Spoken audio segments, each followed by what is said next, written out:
Big Mike here with. He's entertainment. We got an absolute legend here. Got the best ever. We got Kurt Angle in the building, guys. It's true. It's damn true. Like what we're doing, you hit that subscribe button. Let's go.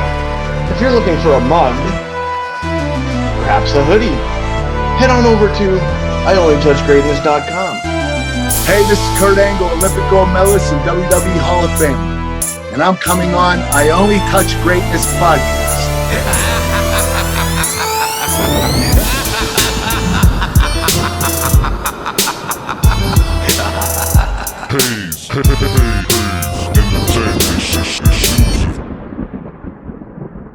Hey, Kurt.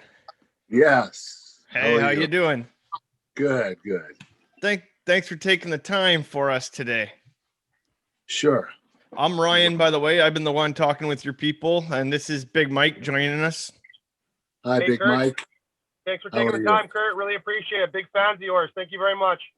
Thank you. Appreciate it. We've got the nice assortment of all your food and your chip products Yeah. here. I see that. Yeah, and thank you for signing the autograph for us as well. Sure. Perfect. How you holding up for during COVID and stuff? Everything good for you? Yeah, it's been all right. It's, it's a pain in the butt, but, this is what we have to deal with right now. Okay. So born in Pennsylvania, what was childhood like for you growing up? With my family, I had a big family, 5 boys, 1 girl, and we, when we were young, it was embedded in our head to be great athletes. So we took pride in sports. And being from Pittsburgh, Pennsylvania, back in the 70s, the Steelers won 4 Super Bowls, Pirates won 2 World Series. It was considered the city of champions. So we took a lot of pride in sports. And that was the one thing that my mother and father wanted us to do. And we had to do it well. I got you definitely did. Thank you. One quick thing here. I got a friend joining as well from Kansas City. He's going to ask you a question at the very end. He's just going to hang out and watch until then. So if you see him, that's what's up. Gotcha. Thank you. Okay. So, Kurt, other than your parents, who would you say the biggest influencers were in your career? For me, it was Dan Gable. He was NCAA champion, Olympic gold medalist. He was the guy. I mean, growing up, that's all you heard about in wrestling. My family was really involved with wrestling. All my brothers wrestled. I was the youngest. My sister was a wrestling cheerleader. They didn't have wrestling for women back then, or she would have done it. But that Dan Gable was the one guy that I always looked up to, and he was the guy that I wanted to portray and be like. Okay. I even used his fitness and conditioning methods to get myself ready for the Olympics. That's how intense he was. He did exhaust training till you're exhausted, and then it starts. That's when it begins. And it's painful, but, when you make it through that, you can get through any match. It's nothing's going to wear you down. If you're tired, your brain tells you, I'm tired, I want to quit. When you exhaust train, your brain learns to work through the exhaustion, ignore the pain. So that's one thing I learned from Dan Gable that helped me out quite a bit. Did you play any other sports growing up, or what made you choose wrestling?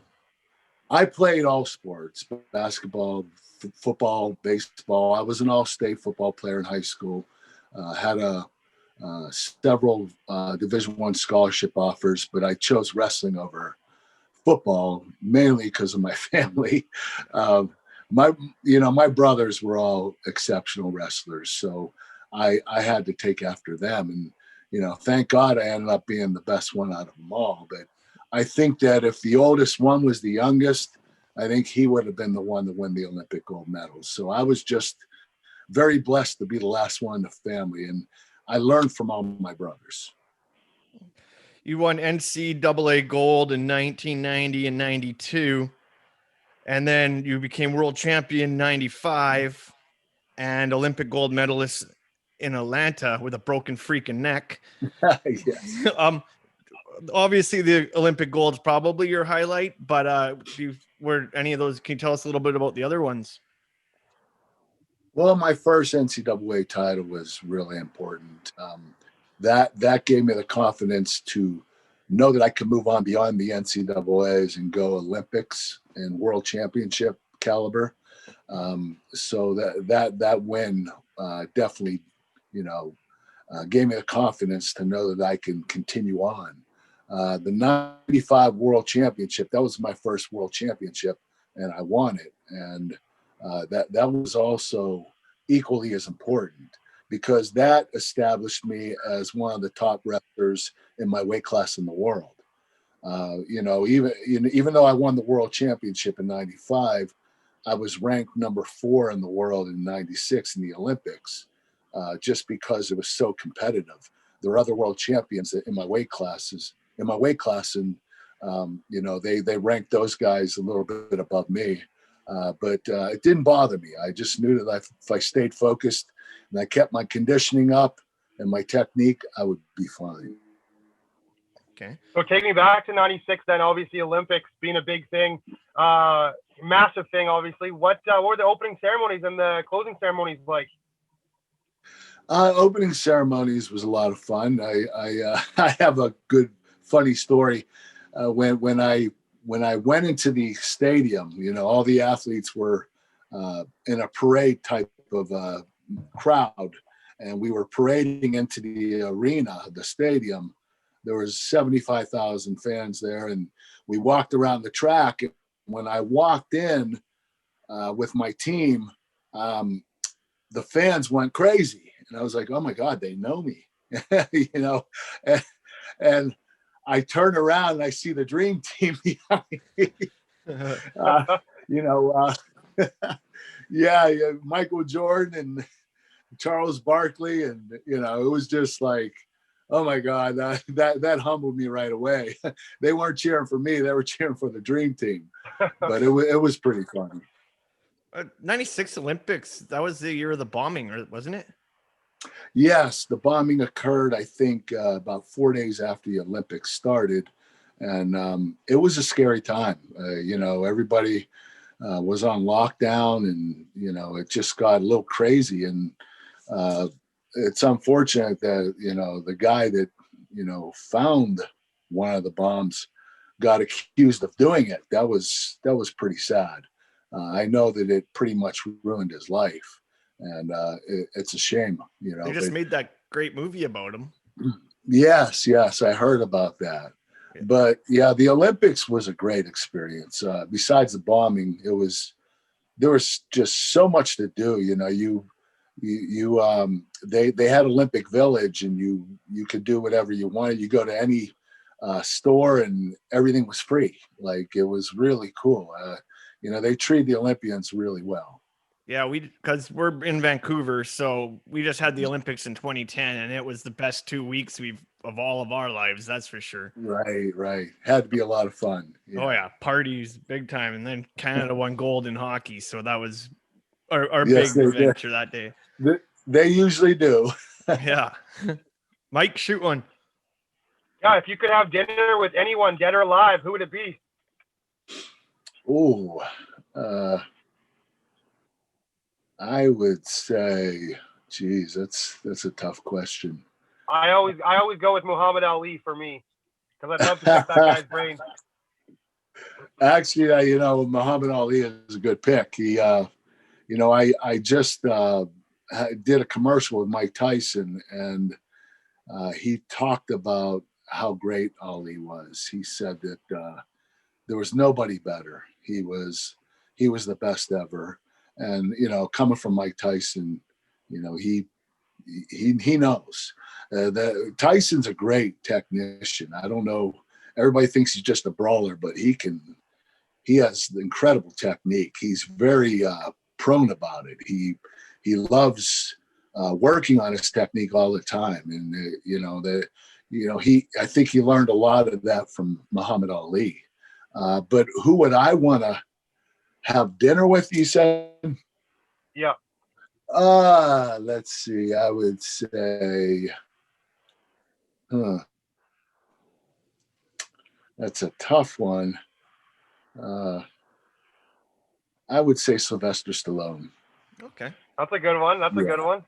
Yeah, Yeah. Rocky was always my movie when I was younger. That inspired me to do great things. I mean, it was such an incredible movie, and I guess it's a little cliche today, but it's really incredible story, and I really enjoyed. I enjoyed all the Rockies, but the first one was the best. My answer to that question is always GSP, being from Canada. Yeah, Hulk Hogan. the Hulkster. Yeah. Yeah, you've got to meet him. I never got to, so that's a long one away. And then Tupac would be my other answer, but Tupac, that's not going to happen. no. Yeah. So you're one of 4 people to But win the amateur Grand Slam. What's that like? And can you explain what the 4 titles are? Winning the junior nationals, the NCAAs, the World Championships, and the Olympics. I guess I'm not sure about it now, but I was one of 4 to be Grand Slam champion. But I think a couple more have actually been added on since that stat came out, which was in 2008. It's a huge honor. I didn't even know I did it. When I saw the article, I was like, oh wow, one of 4 wrestlers to ever do it. That's pretty cool. I think I embedded my legacy in amateur wrestling as one of the greatest of all time. I think that if I would have continued on, I would have made my legacy bigger, because I just got started in the Olympics. The World Championships, Olympics, they were my first 2, and then I retired and didn't move on after that. But if I would have, I think I would have won 3 more worlds and another Olympic gold medal. But I chose to get out because I was pretty much burned out from training, exhausted, mentally stressed out all the time. Just tried to clear my mind and work on a new career after the Olympics. Can you tell us about your broken freaking neck? Yes, that happened at the U.S. Open 2 months prior to the Olympics.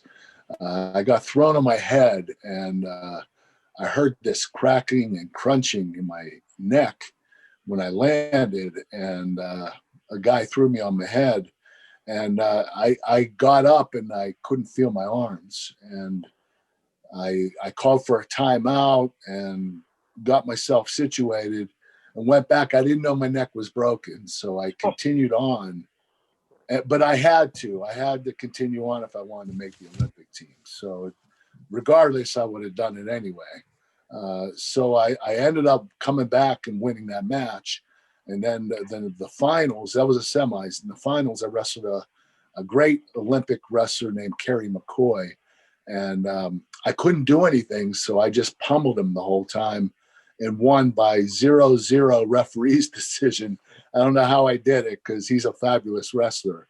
But I just did whatever I could to make him look like he was stalling and that I was aggressive. And it was just upper body pummeling, underhooks. Just I couldn't attack him because of my neck. So when I won that, I came home and went to the doctor, and he said, "You're done."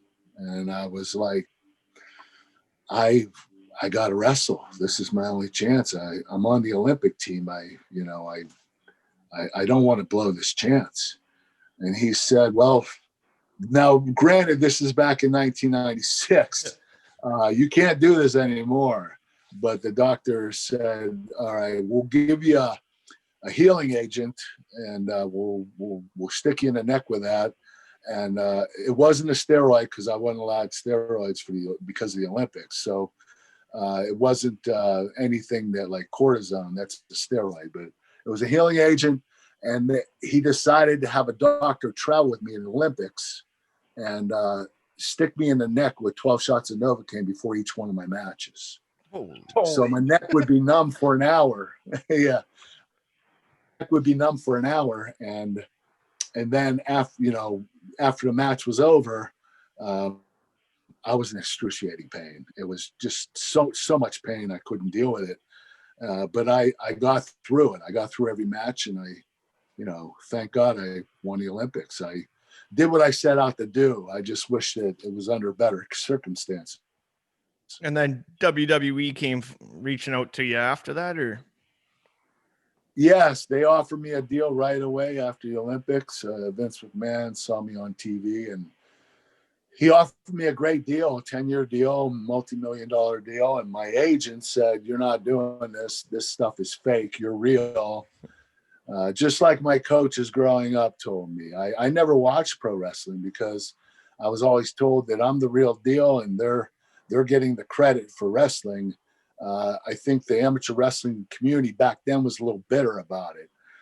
They're not bitter anymore because a lot of wrestlers have crossed over now. So it's a little different today. And they understand that it's sports entertainment. It's not really wrestling. Yeah.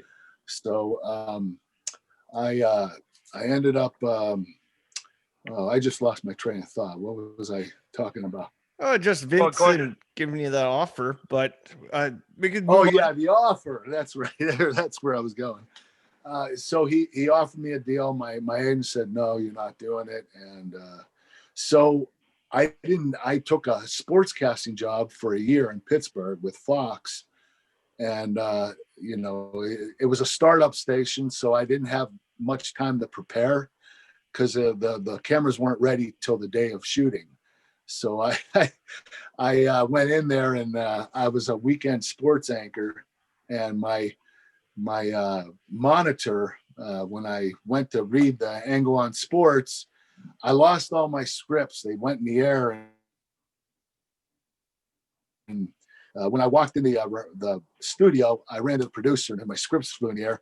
I said, "What am I going to do? My scripts are out of order." He said, "Just read the prompter." So I went to read the prompter, and it went blank. I didn't say anything for like 2 minutes, and my producer's like, "Say something, anything." And I remember the first story was Duquesne basketball, and I just I ended up. It was an 8-minute devastation of Kurt Angle. It was the worst thing I ever did. And when I got done, the weekday sports anchor said, "I've been doing this 17 years. That never happened to me, and it happened to you your first night." That's how the job was the whole year. So I didn't really pick up well. I failed miserably. So after that year, which was 97 and early 98, I contacted WWE and said, "Hey, you still give me that offer?" And Jim Ross said, "No, you're going to have to try out."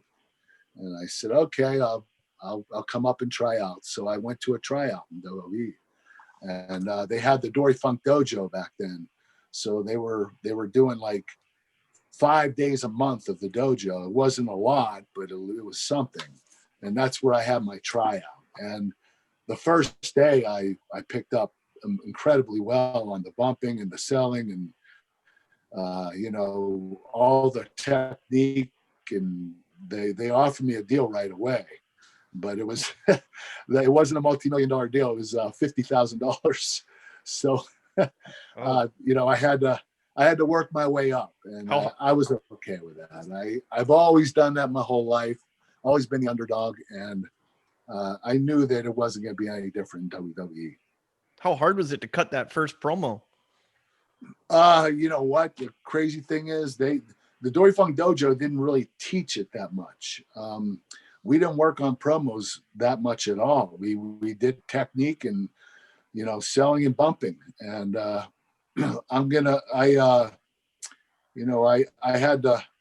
had to learn on the fly when I got to the big show, Raw and SmackDown.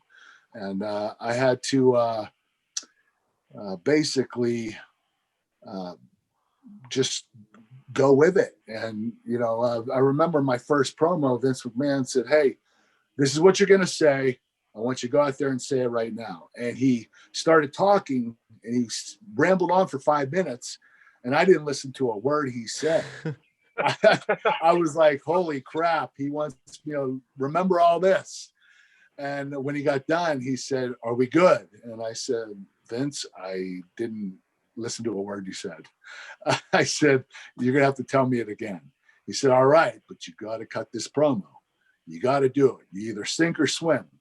And he said it to me again, and I went out there, and I didn't get it all right, but I got enough of it right that Vince said, oh, this guy has it. So from there, Vince started to create the Kurt Angle character. Yeah. Did the comedy side of wrestling come easy to you? The what side of wrestling? The comedy side. Yeah, you know what? I didn't even know I was really that funny. The thing is, the writer Brian Gewirtz and Vince McMahon, they knew where they wanted me to go with it. They wanted me to be gullible, but yet deceiving. They wanted me to be goofy, but yet vicious. And, I just listened to what they told me. And, Brian Gewirtz wrote some great promos for me. And, a lot of the stuff was really funny and entertaining. And so that's why they pushed me so quickly from the beginning, because I caught on really fast. I was only training for 8 months before I went on TV. It was a very short period of time, and I still didn't know what I was doing when I got on TV. The wrestlers were guiding me through the matches. They were talking to me in the ring and tell me what to do. Because when I beat The Rock for the world title, I still didn't know what I was doing. I was still learning. I probably got it in 3 years, and that's when the real Kurt Angle, the wrestler that everybody knows was born, was 3 years after I started training. Yeah, they say that you had one of the best rookie years ever, if not the best rookie year ever. That really helped build your character, as you had just alluded to. Did you always know that you were funny and that you were going to get this push? No, I didn't know. I was never like a funny or goofy guy, but after doing that, my personality started to come out and develop a little bit more. So I liked doing it. I liked making an ass out of myself. I liked being goofy and funny. That was the funnest time for me back then. My first year, I couldn't wait every week. I was like a little kid in a candy store. I couldn't wait to, grab that candy every week, see what I was going to do and what they had set for me. And it was always something. And they always, give me titles and King of the Ring, championships. And it was just, they treat me really well. And I think it was because of the talent that I had. I didn't know I had it, but they did. I heard another good story that Jerry Briscoe. Can you tell us the Jerry Briscoe story about wearing the medals? Yeah, I was with Vince, and he said, "Listen, I want you to start wearing a bunch of medals, like 25 of them. Do you have any medals at home?" I said, "Of course I do, Vince." And he said, "I want you to get a bunch of your medals from when you were a kid, and then the Olympic gold medal on top. And I want you to wear it when you go out to the arena and when you cut a promo or you wrestle." So I did it. And when I got back, Vince said, "Great job." And I went to the back where the boys were and Jerry Briscoe. I took the medals off, and Jerry Briscoe said, "What are you doing?" And I said, "Oh, I'm taking my medals off. I'm done." He goes, "No, this is your character now. You have to wear your medals everywhere." I said, "What do you mean outside the arena?"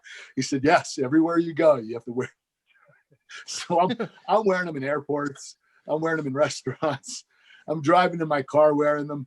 I thought I was supposed to be the Kurt Angle character all day, every day.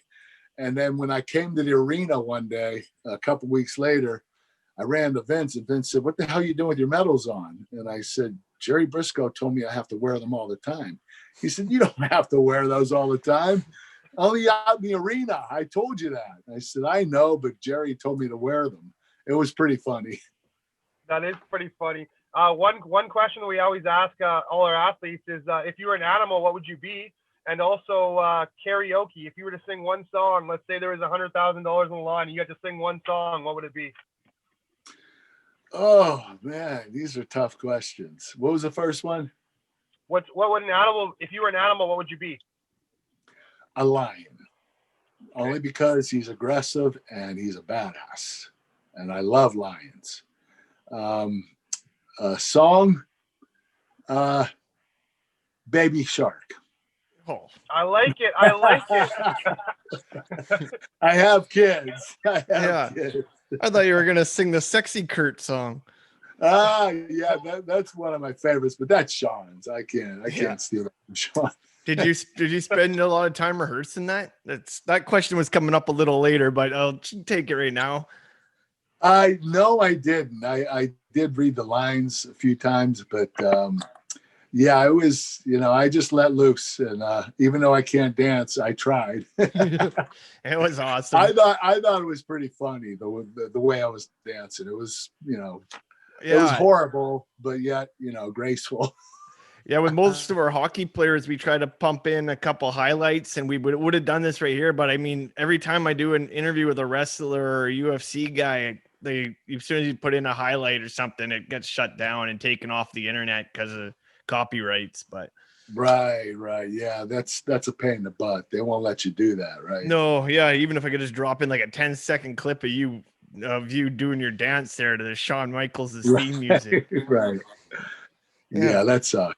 Instead, I'll paint a visual with my words. Mike, what was it like? What was it like working with Hulk Hogan and Stone Cold Steve Austin? I mean, you three were always my favorites. What was it like working with those two? Steve was a lot better wrestler than people portray him to be, only because his character was so strong.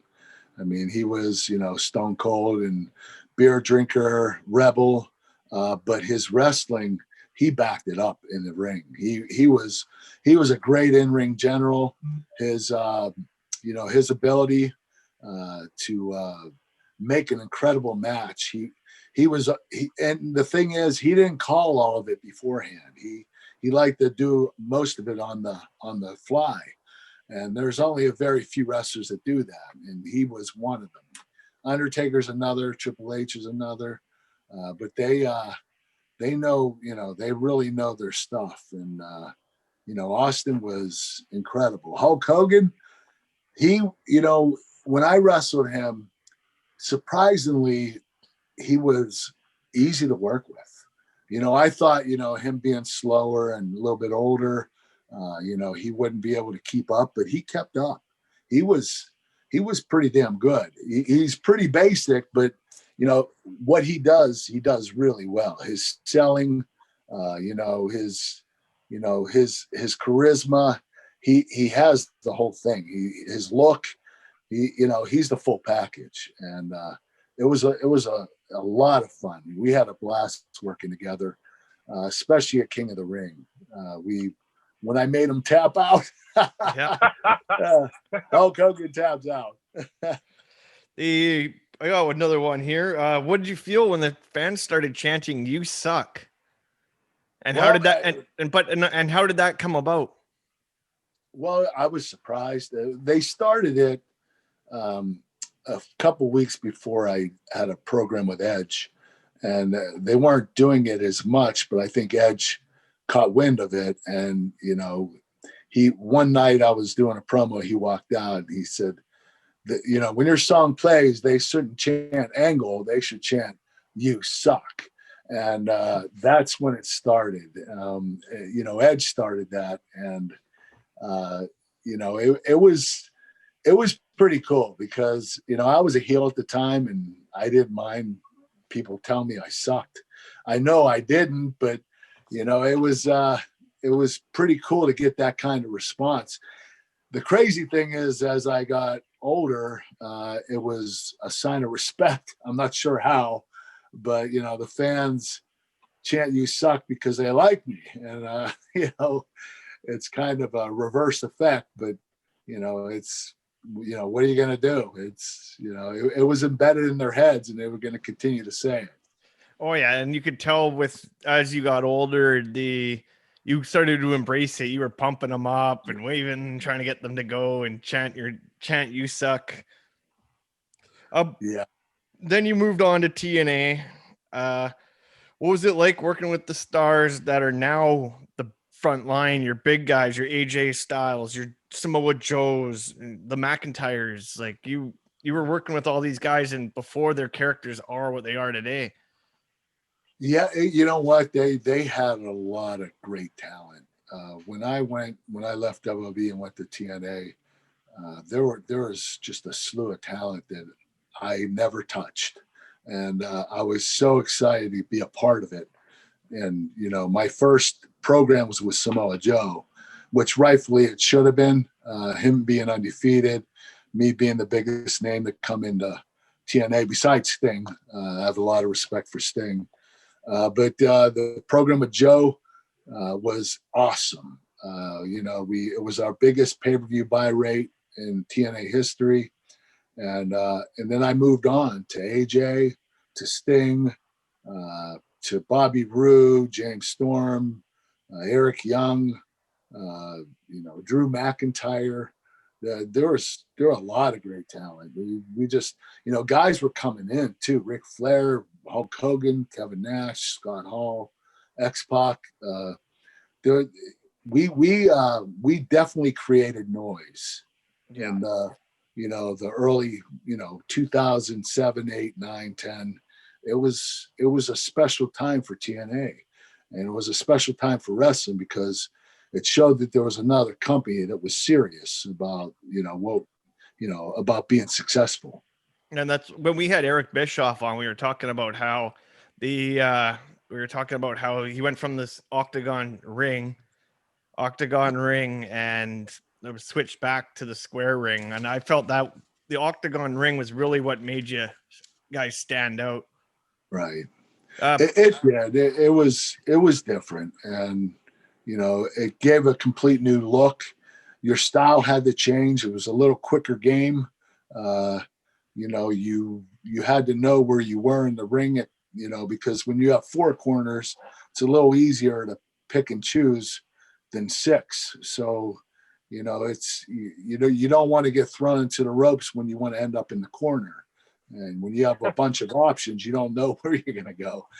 So, sometimes you have to run crooked and change direction. But it was a bit confusing at first, but, I enjoyed the six-sided ring. I thought it was different, and I thought it made us stand out. Okay, Prince, you're coming in here from Kansas City. You got a question to ask? Yeah. I've been a huge fan. You're the only one I haven't really got to see live out of all the wrestlers. It's so many wrestlers I haven't seen. But I have a question. We was talking about TNA. Main Event Mafia. Like how did that all come about with you, Sting, and Nash, Booker T, all of them? Like, how did that come about? Because that was one of the iconic moments and iconic factions that a lot of people really don't talk about. Yeah, well, the Main Event Mafia was created by Kevin Nash. I think Kevin he's very creative with picking groups like NWO and the Wolfpack, and he decided that we were going to do a Main Event Mafia. He wanted to do a mafia, and he thought, we're all main eventers, so let's make it Main Event Mafia. And I thought it was a great idea. And, I was surprised they wanted me to be a leader, but at the time I was pretty much myself and Scott Steiner were the only full-time wrestlers down there. So they picked me to be the leader, the Godfather. And, I was surrounded by Scott Steiner, Sting, Kevin Nash, and who's the other one? Booker T was one. Booker T, yes. Yeah, Booker. So we it was pretty cool. We had a lot of fun doing it. You know, there were a lot of good storylines, and you know, we went against other teams, and you know, it was in my mind, it was the best faction I've been part of, and I was part of Team Angle too, but the Main Event Mafia was a little more special for me. It was really cool to have all those guys and, you know, wearing suits and sunglasses and looking like badasses. It was pretty cool. Yeah. Mike, do you got one before we get into asking him about his chips? Yep. What? No, we didn't hear a thing you said, man. What was there a match that ever didn't happen that you wanted? Oh, is it not working? Sorry. Yeah, you're not working. Never happened, I heard you. Or a dream match for you? My dream match is Bret Hart. I wish I would have gotten to wrestle Bret. He was the one guy when I started wrestling that I started watching videotapes of him and wanting to portray him. You know, he was such a great technician, and he was the guy back then in, you know, 96, 97, 98. So I wanted to have a match with Bret. I actually called him in 2003 and I told him, hey, let's have a match at WrestleMania. You don't have to bump. I know you had the stroke, and I know that the kick from Goldberg got you, you know, your bell rung, but you don't have to bump. You know, I'll do all the bumping, but Bret said no, and I understand why. Yeah. He did not think that he would be able to put on the Bret Hart performance that he could at the time, and me being older now and being in the position that he was in, I agree. I wouldn't come out of retirement to have a dream match with somebody that was in their prime and I couldn't keep up with them. So it's, you know, it's not a dream match if it's, you know, if you're not being able to keep up with your opponent. So, you know, I understood why he said no. Crazy thing is he ended up wrestling Vince in a street fight a couple years later.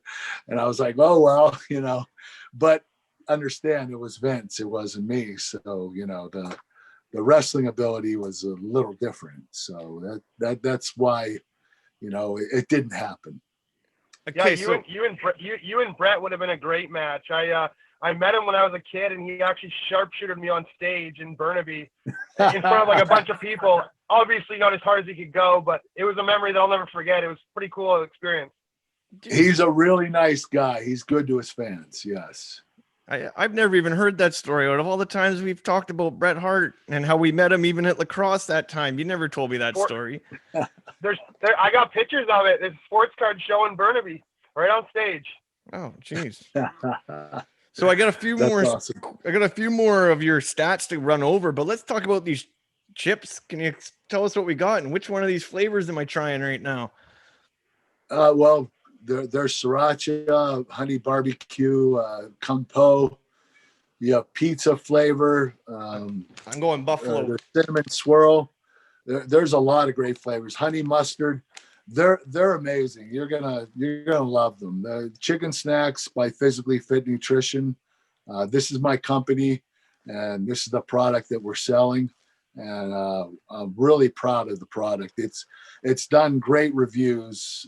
Every review has been 4 or 5 stars, and we got picked up by Amazon, and we're starting to move in stores. So it's, you know, our online is our biggest. That's physicallyfit.com. Order them. You know, anyone out there that's interested. These are made from chicken breast. They're little Chex Mix type of texture that is flavored with sriracha or honey barbecue, kung po, all the different flavors. And we have a plant protein. Those are the white ones. So if you're you know, you're not into the meat, the plant protein it's just as good. And the nutritionals are incredible. They're high protein, low carbohydrate. Thank you, Kurt. We definitely will be handing those out to our friends to try. I was supposed to be with him, but because of COVID, we're in different locations today, and I ended up having to work today. So. Okay, well, great talking to you, man. Hey, we're not trying to wrap that up yet. You still have the tiny cowboy hat, and I think that's it sitting in the background. Yes. Oh boy. Yeah, we gotta get you to put that on here on my show here. Hold on a second. Okay. Here. All right.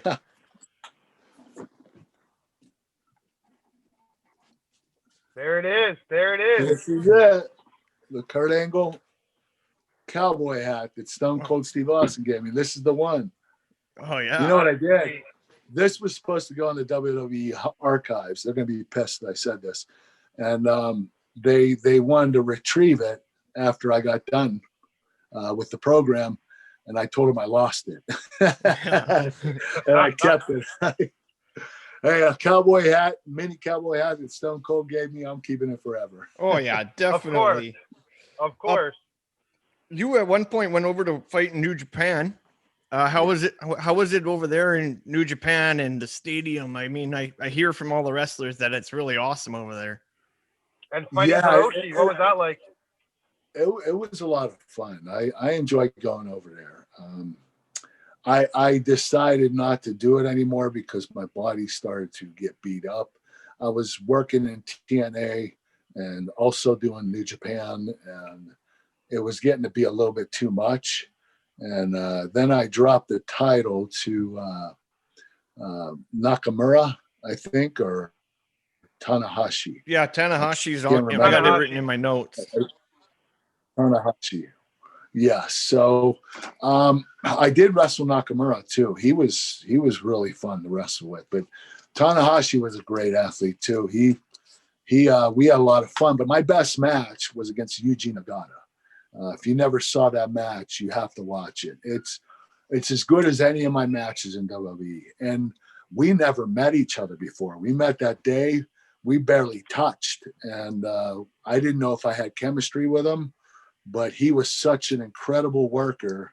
He was just a great veteran.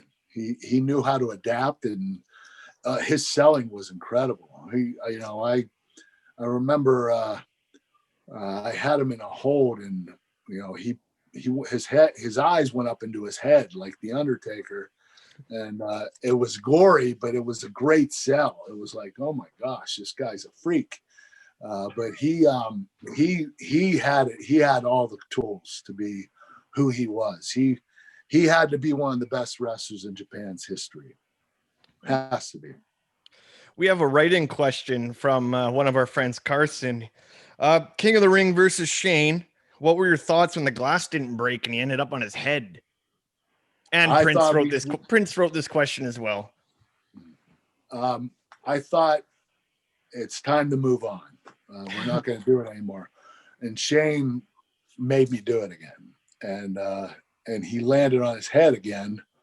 I said, "Lad, we're not doing it." He said, "Put me through the effing window." And I said, "All right." And I picked him up. The problem was I didn't have any pop in my hips because I just landed on my tailbone like 2 minutes prior to that. Shane suplexed me on the concrete floor. So I couldn't pop my hips. And the glass wasn't, what do you call it? The sugar glass. It was plexiglass. So the stunt guy got the wrong glass. And when Shane went through it, he bled enormously. And then I had to throw him back through, and I couldn't throw him through again. So I threw him head first back through another window, and he got cut up pretty badly. So did I. My arm, because I followed through and the glass landed on my arm. But it was a crazy bump. Shane's a crazy dude. I know Vince McMahon was getting ready to stop it because we weren't stopping. We just kept going. And Vince was concerned about his son. So he was pretty pissed off when we got back. Do you remember Oh, go ahead, Mike. No, I was just gonna say that. Take me back to the woo off with Flair on Raw. Oh yeah, well, I had surgery on my neck, so I couldn't woo. I can't woo anymore. Woo, that's the best I can do. Woo, I can't go real loud. Woo, woo, I can't do it. So I felt like an idiot doing it with Rick because he's doing the loud woos, and I'm like woo, and you know, but it worked. I mean, it was pretty cool to do it with Rick. You know, he's crazy. You know, that guy. If you do something crazier, he's going to do something crazier than you do. You know, he's going to outperform you. That's Rick. He has a lot of pride. I don't know how much more time we got of yours, but I hope we got a few more questions. I actually got to go. I have another podcast. Oh, you do? Okay. That's it. It's damn true. I'm an idiot. Hey, it's all good, Kurt. It's all good. Thank you for taking the time. Hey, All right, Kurt, I just want to thank you again, my man. Thank you so much for taking the time for us, and we can't wait to try your crackers, guys. There's chip ones. Check them out, Thank guys. you. Kurt Angle, the man, the myth, the legends, right here, guys. And what All right, website? thanks, guys. What website do you have them on there? What? What website? So we can Amazon. get Physicallyfit.com. Okay. Okay, perfect. Thank you, brother. Hey, take care there, Kurt. Thank you. All right, take care, guys. Bye-bye. Thank you. Take care. Well, that turned out okay. Yo. Yo. Can you hear me or no? Yeah, I can hear you now, but I wish I could have gave him one more question because I could have gave him a hot seat question, but I didn't even get to the milk truck. I was about to ask him about the milk truck. Yeah, it's too much. We missed the milk truck question. It's like a limited time. Well, at least you got him for like an hour. I don't know how long that is. I haven't looked yet. Well, almost No, an like hour. 40 minutes. Well, he was right on time, so we got 40 minutes out of him. Hey, I was gonna ask him a hot seat question too. It was actually pretty good too. It's I like, know. which group would you like? WWE Kirk, TNA Kirk, or both? I know we hardly even talked about that. I wanted to ask him how Vince McMahon actually wanted to fight him in real life in 2006 when he left. Oh, really? I didn't bring up the Hall of Fame stuff either. No, we never got to any of I that. know. The 2017 WWE Hall Ronda of Famer. Ronda Right, Rousey. right. Get rid of that. That's why I really wanted to talk about too. I mean, you had so much time. It was too much. Yeah. But we still got him though. Yeah, Kurt motherfucking Angle. Oh, it's Mike- true. Mike- It's damn true. Okay, you going back to work? Yeah. Oh, he Okay. at work? Mike's Yeah. at work, yeah. Okay. Okay, well then I'm we'll not getting in the car. we'll wrap this episode up here with a couple of chips and some stuff. Yep. Okay, buddy, we'll talk to you soon.